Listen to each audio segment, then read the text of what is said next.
நம்ம தலைவர் super star Rajinikanth அவர்களுடைய சமீபத்திய புகைப்படம் ஒன்று சோசியல் மீடியாக்களில் வெளியாகி வைரல் ஆகிட்டுருக்கு. அந்த புகைப்படத்தில் தலைவர் கூட இருக்கிறது யார் அப்படின்னு பார்த்தீங்கன்னா, வெற்றி தியேட்டர் ஓனர் ராகேஷ் கௌதமன் தான் தலைவரை சந்தித்து பேசியிருக்காங்க. இந்த சந்திப்பு கூலிப்பட ஷூட்டிங்கில் நடந்திருக்கும் போல் தெரியுது.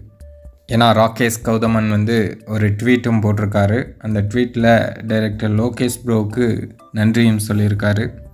அது மட்டும் இல்லாமல் தலைவர் எனி டே அப்படின்னு போட்டு ஒரு ஹார்ட் சிம்பிள் ஒன்று போட்டிருக்காரு. Love you forever Rajinikanth sir அப்படின்னும் அவர் போட்டிருக்காரு.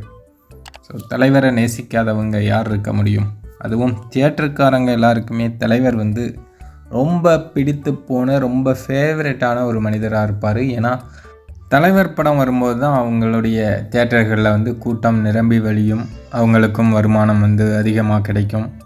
அதனால் தலைவரை எல்லா தியேட்டருக்காரங்களுக்குமே ரொம்ப பிடிக்கும். இப்போது ராகேஷ் கௌதமனும் தலைவரை பார்த்து புகைப்படம் எடுத்து அதை ட்விட்டர்லையும் ஷேர் பண்ணியிருக்காரு.